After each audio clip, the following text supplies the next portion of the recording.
Hi, my name is Patrick Forscher. I'm a director at Busara, Hi, everybody. I'm Ben McNamee. I'm a director at DARO. and we're here to discuss a paper that we just published alongside our colleague Michael Lenczner. So I'm a social psychologist by training, and if you don't know, social psychology has gone through a bit of a crisis of confidence in the past decade or two. It's often called the replication crisis or the credibility crisis. So I'm going to talk about some things that I've noticed that came as a result of this crisis, and then turn it over to Ben to see if there are any parallels with impact evaluation. So in social psychology, first of all, research over time became used as sort of a way to sell results, especially in the media.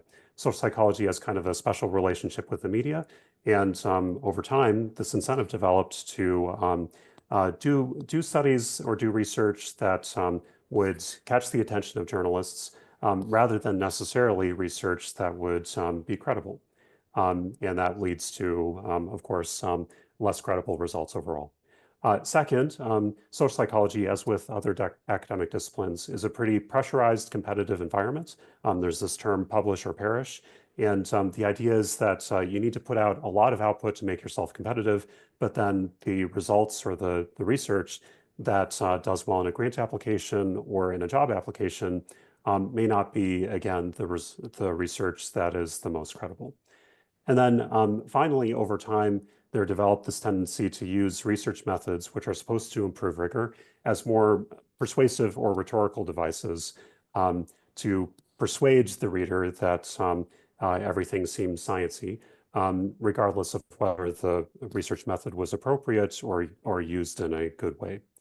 Ben, do you see any parallels with impact evaluation? Yeah, absolutely. At first glance, it seems like a fairly different field. Impact evaluation is done in sort of a relationship between nonprofit and a funder, where social psychology frequently is conducted sort of from the academy and from the education world. And so there's sort of these fundamental differences, but a lot of similarities as well. This relationship between the funder and the grantee, where funder provides dollars so a programming can occur and beneficiaries can receive support for their lives. This is where impact evaluation happens. And in this world, there's very big pressures on the side of the nonprofits to be able to appear like they're achieving the objectives, to be able to meet the goals of the funder that's providing them the funding so that they can continue to run those programs, continue to help serve the people that they want to serve. And so impact evaluation then becomes very much a tool of sales and selling these services to funders rather than of science and understanding the impacts. On the nonprofit side, they're also facing pressures related to what we call the starvation cycle. This is when funders, institutional and individuals, are looking more for impact of their dollars, how many people they can reach, and how much direct support they can provide. They're less interested in funding overhead type of activities, large wages for staff, good financial functions, good communication functions, good fundraising functions, which are all vital for a nonprofit.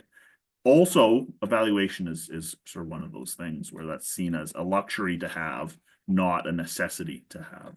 And so there's less resources provided for evaluation.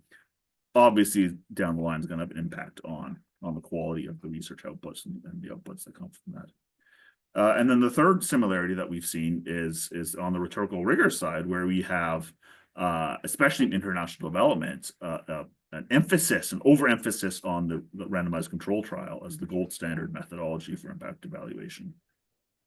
Randomized control trials, RCTs, are a great methodology in the appropriate circumstance. Having it be the thing that should be happening all the time and the funders request all the time is probably going to lead to a lot of problems, whereby other methodologies that can be more nimble and more quick and smaller sample size and focused on generating sort of developing insights over time might be more appropriate. But instead, we see this emphasis on needing to prove rigor through RCTs. And so, yeah, there's all these similarities. What we haven't seen in impact evaluation, though, is we haven't seen this reckoning, this credibility crisis happen yet. And I think there's a real opportunity in front of us to consider what it means to be impact evaluators and how we can understand our field in a different way and the work that we do in a different way, so we can have better outcomes that sort of get around some of these issues. Thanks. And if we've captured your curiosity, you can check out our paper in full.